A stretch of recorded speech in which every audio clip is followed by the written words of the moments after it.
అప్పలస్వామిని, నిప్పప్పల స్వామిని. Police department లో పనిచేస్తున్న పైసా లంచం పుచ్చుకునేరగని హెడ్ కానిస్టేబుల్ నిప్పప్పల స్వామిని.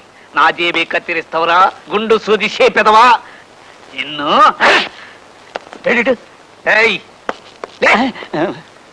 అయ్య బాబు అయ్య బాబు తప్పైపోయింది బాబు, క్షమించండి. బస్సులో నిగనిగలాడే తమ గుండు చూసి ఎవరో తిరుపతి భక్తులని బెంపడ్డాను బాబు.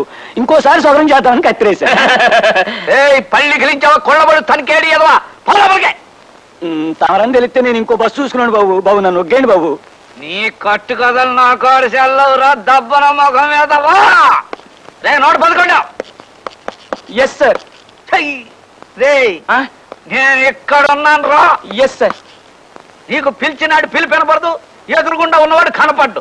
చస్తున్నవా నీతో ముందాన్ని లాకబులతో చెయ్యి. సరే అట్టగ్గానేవ్వండి. రేపో మాపో నేను బయటకు రాకపోతానా? దుర్గమ్మ గారి కాడికి వెళ్ళి అమ్మా అయ్యగారు బస్సులో కాలేజీ పిల్లకి బీటేస్తా ఉంటే నేను ఆయన జేబుకి వస్తాను చెప్పుకోకపోతాను. ఇక్కడ మా ఆవిడ పేరు ఎత్తగరా. రే నోట పలకండు. ఆయన ఎందుకురా లాకబులతో వస్తున్నావు? నన్ను కాదు. నీకు సరిగ్గా ఈనపడి సాగుకపోవడం నా సాగుకు వచ్చిందిరా నాయన. నేను లాకబులకు దయమన్నది ఈయన్ని కాదు, బయట ఎవడో గొడవ చేస్తున్నాడు ఆడిని. రే నాయన నువ్వు వెళ్ళిపో, బేగ వెళ్ళిపోరా. సరే బాబు నేను ఇంటికి వెళ్తాను. మా ఇంటికే? మీ ఇంటికి కాదు బాబు, మా ఇంటికి. ఇది ఎచ్చి వెళ్ళిపోరా నాయన. పోలీస్ స్టేషన్ లోనే దొంగతనం జరిగిందంటే పేపర్ వాళ్ళు బాధపడతారు. సరే ఉంచండి. అడ్డమైన వాడికి మా ఆవిడ పేరు తెలియటం గొప్ప చికాకు అయిపోయింది. రైట్ రేరా బేగ నా జీతం అయిపోతాడు, నాకు అవుతా చాలా పని ఉంది.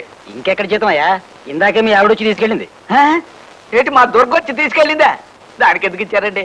నేనెక్కడిచ్చానయ్యా? ఆవిడే లాక్కుపోయింది. గోవిందా గోవిందా. అయితే ఈ నెలంతా జేబు ఖర్చుకి దమ్మిడి దొరకనట్టే. రే 111. Yes sir.